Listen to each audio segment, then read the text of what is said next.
श्रेय उन्होंने खुद को दिलाया है। समाधि स्थल के अलावा उन्होंने कहा है कि बीजेपी कार्यालय में भी भैरव सिंह जी की फोटो इसलिए लगी कि मैंने कहा कि भैरव सिंह जी की फोटो लगाओ। उन्होंने ये भी कहा है कि समाधि पर पुष्पांजलि भी तब चालू हुई जब मैंने पुष्पांजलि कर दी। उन्होंने ये भी कहा है कि 1996 में सरकार भी बचाने में उन्होंने योगदान दिया था। और उन्होंने ये भी कहा है कि समाधि स्थल, उन्होंने ये भी कहा है कि खाचरियावास में कार्यक्रम इसलिए रखा गया क्योंकि प्रताप सिंह खाचरियावास अपने नाम के आगे खाचरियावास लगाते हैं, इसलिए बीजेपी डर के हमारे खाचरियावास चली गई। इन सब बातों का एक और चीज कही थी जो शायद बड़ी हास्यास्पद है कि भैरव सिंह जी ने मुझे 5 दिन पहले कह दिया था कि मैं तो 15 मई को चला जाऊंगा। इस तरह की बातें अब मेरे हिसाब से इसका क्या जवाब दिया जाए मुझे समझ में नहीं आता।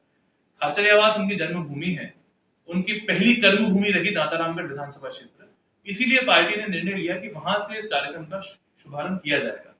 और इससे पहले उन्होंने जब हमसे राय ली तो हमने तो उनका आभार व्यक्त किया कि आपने इतना अच्छा विचार किया है और इसीलिए खाचरियावास स्थान चुना गया। वो कह रहे हैं आज से 12 साल तक कोई खाचरियावास गया क्यों नहीं, तो उन्हें शायद ध्यान नहीं होगा।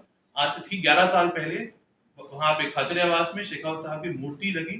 उस मूर्ति का अनावरण भारतीय जनता पार्टी के सर्व वरिष्ठ नेता श्री लालकृष्ण जी आडवाणी ने किया था। और पूरी भारतीय जनता पार्टी जो आज वहां मौजूद थी, कुछ अलग दायित्वों के साथ में उस समय भी वहां मौजूद रही थी। बात मैं बिल्कुल खुलेआम कहता हूं कि समाधि स्थल का श्रेय किसी को जाता है तो मुख्यमंत्री अशोक गहलोत जी को जाता है। उसमें कई लोगों ने सकारात्मक और नकारात्मक भूमिका उस समय निभाई थी। और इतना कह सकता हूं कि जब मुख्यमंत्री जी का हमारी बातचीत हुई, हमने उन्हें 2-3 स्थान सजेस्ट करे, उन्होंने वापस फोन करके कहा कि जो तुमने स्थान बताए हैं वो भैरव सिंह जी के उपयुक्त नहीं है। मैंने जेडीसी को कहा है भैरव सिंह जी के उपयुक्त स्थान देखकर और वहां पे लैंड अलॉट की जाएगी।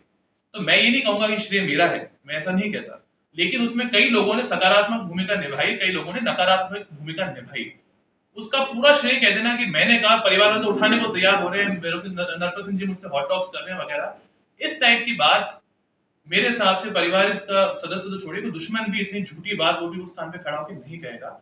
और गहलोत साहब के लिए मैं आप लोगों से आग्रह कर सकता हूँ कि चाहे मुख्यमंत्री जी से पूछ लें इस बारे में, क्या किसी एक व्यक्ति के कहने पर उन्होंने इस निर्णय को लिया, क्या प्रताप सिंह जी ने ऐसा कोई भूमिका निभाई थी? मैं नहीं कहता उन्होंने कोई नकारात्मक भूमिका निभाई, हो सकता है उनका भी इसमें एक रोल रहा हो। जब सीएम साहब ने सबसे राय ली थी, जिसमें मेरे पिताजी को फोन करके नरपत सिंह जी को उन्होंने सीएम हाउस बुलाया जब सीपी जोशी साहब मौजूद थे, और उसके बाद में सीएम हाउस से कई अधिकारियों के साथ में श्रीमद पांडे साहब भी वहां मौजूद थे, कई अधिकारियों के साथ उनको भेजा गया विद्याधर नगर में स्टेडियम वाली जगह देखने के लिए। उसके बाद वो जगह फाइनल हुई थी। उसका श्रेय लेना या किसी एक ये कहना कि परिवार को वहां ले जाना चाहता है, मैंने उन पर उपकार कर दिया, ये बहुत एक ऊंची बात है। इस तरह की बातें उन्हें नहीं करनी चाहिए।